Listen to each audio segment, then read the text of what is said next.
Hi friends, NSN job വേൾഡിന്റെ പുതിയൊരു വീഡിയോയിലേക്ക് ഏവർക്കും സ്വാഗതം. ഇന്ത്യൻ ഓയിൽ കോർപ്പറേഷന്റെ അസിസ്റ്റന്റ് ക്വാളിറ്റി കൺട്രോളർ തസ്തികയിലേക്കുള്ള നോട്ടിഫിക്കേഷൻ വന്നിട്ടുണ്ട്. 97 ഒഴിവുകളാണുള്ളത്. ഓൺലൈനായിട്ടാണ് അപേക്ഷിക്കേണ്ടത്. അപേക്ഷിക്കേണ്ട അവസാന തീയതി 21/3/2025, അതായത് മാർച്ച് 21-ാം തീയതി. നിങ്ങൾ ആദ്യമായാണ് ഈ ചാനൽ കാണുന്നതെങ്കിൽ ഒന്ന് സബ്സ്ക്രൈബ് ചെയ്യണേ. വീഡിയോ ലൈക്ക് ചെയ്യാനും മറക്കരുത്.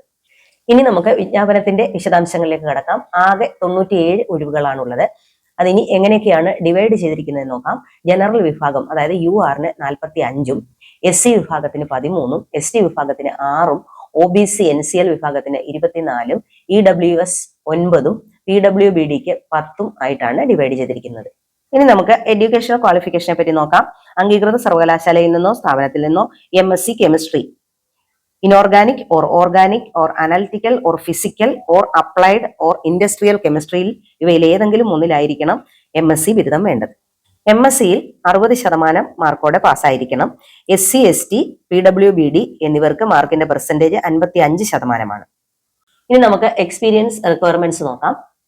Experience in testing or R&D or quality control in petroleum or petrochemical or polymer or fertiliser unit laboratories ഇവയിൽ ഏതെങ്കിലും ഒന്നിൽ 2 വർഷത്തെ പ്രവൃത്തി പരിചയം ആവശ്യമാണ്.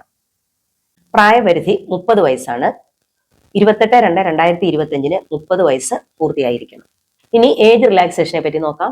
OBC 3 വർഷവും, SC STക്ക് 5 വർഷവും, PWBDക്ക് 10 വർഷവും, എക്സ് സർവീസ്മാൻമാർക്ക് 5 വർഷവും പ്രായപരിധിയിൽ ഇളവുണ്ടായിരിക്കുന്നതാണ്. ഇനി സെലക്ഷൻ പ്രോസസ്സിനെ പറ്റി നോക്കാം. Computer based test, group discussion or group task and personal interview, ഇങ്ങനെ 3 പാർട്ടായിട്ടാണ് സെലക്ഷൻ പ്രോസസ്സ് നടത്തുന്നത്. അതിൽ കമ്പ്യൂട്ടർ ബേസ്ഡ് ടെസ്റ്റ്, അതായത് CBT, ഇതിൽ 2 പാർട്ടുണ്ട്. ഒന്ന് ജനറൽ ആപ്റ്റിറ്റ്യൂഡ് ടെസ്റ്റും 2 ഡിസിപ്ലിൻ നോളജ് ടെസ്റ്റും. അതിൽ CBTയിൽ 135 ചോദ്യങ്ങളുള്ള ഒബ്ജക്റ്റീവ് ടൈപ്പ് എക്സാം ആണുള്ളത്. അതിന്റെ ടൈം 120 മിനിറ്റ് ആണ്. ഇനി ഗ്രൂപ്പ് ഡിസ്കഷനും ഗ്രൂപ്പ് ടാസ്കും, GD ഓർ GT എന്നുള്ളതാണ് അതിന്റെ ഷോർട്ട്. ആശയവിനിമയവും ടീം വർക്ക് കഴിവുകളൊക്കെ വിലയിരുത്തുന്നതിന് വേണ്ടിയിട്ടാണ് അവർ ടെസ്റ്റ് നടത്തുന്നത്. നെക്സ്റ്റ് വരുന്നത് പേഴ്സണൽ ഇന്റർവ്യൂ ആണ്. ഇനി സെലക്ഷൻ പ്രോസസ്സിലെ മിനിമം ക്വാളിഫയിങ് മാർക്സിനെ പറ്റി നോക്കാം. കമ്പ്യൂട്ടർ ബേസ്ഡ് ടെസ്റ്റ്, അതായത് CBTക്ക് 100-ൽ 40% വേണം. അത് ഏതൊക്കെ വിഭാഗത്തിനാണെന്ന് നോക്കാം. ജനറൽ വിഭാഗത്തിനും, EWS ആൻഡ് OBC കാൻഡിഡേറ്റ്സിനും. ഇനി അടുത്തത് SC ST PWBD and ex സർവീസ്മാൻമാർക്ക് 100-ൽ 35% മാർക്ക് മതിയാകും. അടുത്തത് GD ഓർ GT, ഗ്രൂപ്പ് ഡിസ്കഷനും ഗ്രൂപ്പ് ടെസ്റ്റും ആൻഡ് പേഴ്സണൽ ഇന്റർവ്യൂ. ഇതിനായിട്ട് ജനറൽ വിഭാഗത്തിനും, EWSനും OBC വിഭാഗത്തിന് 40% മാർക്ക് ഉണ്ടായിരിക്കണം. അതേപോലെ SC ST PWBD and ex സർവീസ്മാൻമാർക്ക് 40% മാർക്കുമാണ് വേണ്ടത്. ഇനി ഫിസിക്കൽ ഫിറ്റ്നസ് ആണ്. തിരഞ്ഞെടുക്കപ്പെടുന്ന ഉദ്യോഗാർത്ഥികൾ പ്രീ എംപ്ലോയ്മെന്റ് മെഡിക്കൽ എക്സാമിനേഷന് വിധേയരായി മെഡിക്കൽ സർട്ടിഫിക്കറ്റ് ഹാജരാക്കേണ്ടതാണ്. ഇതിനെപ്പറ്റിയുള്ള ഡീറ്റെയിൽസ് വെബ്സൈറ്റിൽ നൽകിയിട്ടുണ്ട്. Website www.iocl.com. അടുത്തതായി ഈ തസ്തികയ്ക്കുള്ള ശമ്പള സ്കെയിൽ നോക്കാം. സെലക്ട് ചെയ്യപ്പെടുന്ന ഉദ്യോഗാർത്ഥികൾക്ക് 40,000 രൂപ മുതൽ 1,40,40,000 രൂപ വരെയാണ് ശമ്പളം. ഇതിന് ആപ്ലിക്കേഷൻ ഫീസ് ഉണ്ട്.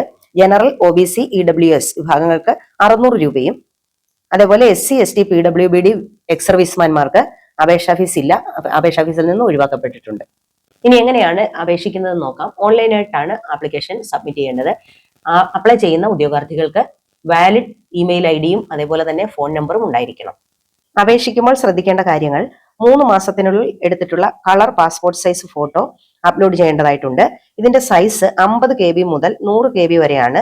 JPG ഓർ JPEG ഫോർമാറ്റിലാണ് അപ്ലോഡ് ചെയ്യേണ്ടത്. വിത്ത് ഡയമെൻഷൻ 3.5 cm x 4.5 cm. ഇനി SC ST OBC EWS PWBD ഇവർ റെലവന്റ് സർട്ടിഫിക്കറ്റുകൾ അപ്ലോഡ് ചെയ്യേണ്ടതാണ്. അതായത് കമ്മ്യൂണിറ്റി സർട്ടിഫിക്കറ്റും ഡിസബിലിറ്റി സർട്ടിഫിക്കറ്റുകളും ഒക്കെ അപ്ലോഡ് ചെയ്യേണ്ടതാണ്, ശ്രദ്ധിക്കണം. അതേപോലെ തന്നെ വിദ്യാഭ്യാസ യോഗ്യത തെളിയിക്കുന്നതിനുള്ള സർട്ടിഫിക്കറ്റുകളും എക്സ്പീരിയൻസ് സർട്ടിഫിക്കറ്റുകളും അപ്ലോഡ് ചെയ്യേണ്ടതായിട്ടുണ്ട്. ഇനി CBTയുടെ, അതായത് കമ്പ്യൂട്ടർ ബേസ്ഡ് ടെസ്റ്റിന്റെ അഡ്മിറ്റ് കാർഡും തുടർന്നുള്ള ഘട്ടങ്ങളും മെയിൽ കമ്മ്യൂണിക്കേഷൻ വഴി ആയിരിക്കും നിങ്ങളെ അറിയിക്കുക.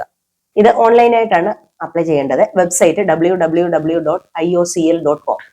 വെബ്സൈറ്റ് സന്ദർശിച്ച് വാട്ട് ഈസ് ന്യൂ എന്നതിൽ ക്ലിക്ക് ചെയ്യുക. അതിൽ recruitment of assistant quality control officers 2025 എന്നതിൽ ക്ലിക്ക് ചെയ്തതിന് ശേഷം ആപ്ലിക്കേഷൻ ഫോം ഫില്ല് ചെയ്യുക. ആദ്യം രജിസ്റ്റർ ചെയ്യണം. രജിസ്റ്റർ ചെയ്തതിന് ശേഷം ആപ്ലിക്കേഷൻ ഫോം ഫില്ല് ചെയ്യുക. ആപ്ലിക്കേഷൻ ഫോം ഫില്ല് ചെയ്തതിന് ശേഷം നമ്മൾ തൊട്ട് മുമ്പേ പറഞ്ഞിട്ടുള്ള എല്ലാ ഡോക്യുമെന്റ്സും അപ്ലോഡ് ചെയ്യേണ്ടതാണ്. അപ്ലോഡ് ചെയ്തതിന് ശേഷം അപേക്ഷാ ഫീസ് ആപ്ലിക്കേഷൻ ഫീസ് അത് ബാധകമുള്ളവർ മാത്രം ആ ഫീസ് അടയ്ക്കുക. ഫീസ് അടച്ചതിന് ശേഷം നിങ്ങൾക്ക് ഇതിന്റെ ഈ ആപ്ലിക്കേഷൻ ഫോമിന്റെ പ്രിന്റ് ഔട്ട് എടുത്ത് സൂക്ഷിച്ചു വെക്കാവുന്നതാണ്. അപേക്ഷ അയക്കേണ്ട അവസാന തീയതി 21/3/2025, അതായത് മാർച്ച് 21, 2025 ആണ്. നിങ്ങൾക്ക് ഈ വിജ്ഞാപനവുമായി ബന്ധപ്പെട്ട് എന്തെങ്കിലും ഡൗട്ട് ക്ലിയർ ചെയ്യണമെന്നുണ്ടെങ്കിൽ ഒരു ഹെൽപ്പ് ലൈൻ നമ്പർ തന്നിട്ടുണ്ട്. നമ്പർ പറയാം: 7999609755. ഈ നമ്പറിലേക്ക് വിളിക്കേണ്ട സമയം രാവിലെ 10 മുതൽ വൈകിട്ട് 5 മണി വരെയാണ്. വർക്കിംഗ് ഡേയ്സിൽ മാത്രമേ ഇത് പ്രവർത്തിക്കുകയുള്ളൂ. ഇനി ഈ CBT ടെസ്റ്റ് നടക്കുന്നത്, അതായത് കമ്പ്യൂട്ടർ ബേസ്ഡ് ടെസ്റ്റ് നടത്തുന്നത് ഡൽഹി, മുംബൈ, കൽക്കട്ട, ചെന്നൈ എന്നീ സെന്ററുകളിൽ വെച്ചിട്ടാണ്. ഇനി ഉദ്യോഗാർത്ഥികൾ ശ്രദ്ധിക്കേണ്ട 1-2 കാര്യങ്ങൾ നോക്കാം. അപേക്ഷ അയക്കേണ്ട അവസാന തീയതി 21/3/2025 ആണ്. കമ്പ്യൂട്ടർ ബേസ്ഡ് ടെസ്റ്റിന്റെ താൽക്കാലിക സമയം ഏപ്രിൽ 2025 ആണ്. അതുകൂടാതെ CBTയുടെ അഡ്മിറ്റ് കാർഡ് വരുന്നത് CBTക്ക് 7 ദിവസത്തിന് മുൻപാണ്. അതേപോലെ തന്നെ ഗ്രൂപ്പ് ഡിസ്കഷന്റെയും ഗ്രൂപ്പ് ടെസ്റ്റിന്റെയും ഡേറ്റുകൾ CBTയുടെ 6 ആഴ്ചകൾക്ക് ശേഷമായിരിക്കും വരിക. ഇത്രയുമാണ് ഈ വിജ്ഞാപനത്തെ പറ്റി പരാമർശിക്കാനുള്ളത്. നിങ്ങൾക്ക് എല്ലാവർക്കും നല്ല ഒരു ജോലി ആശംസിച്ചുകൊണ്ട് ഈ വീഡിയോ ഇവിടെ വൈൻഡപ്പ് ചെയ്യുന്നു. ഇനി പുതിയൊരു വീഡിയോയിലേക്ക് എത്തുന്നത് വരെ നന്ദി, നമസ്കാരം.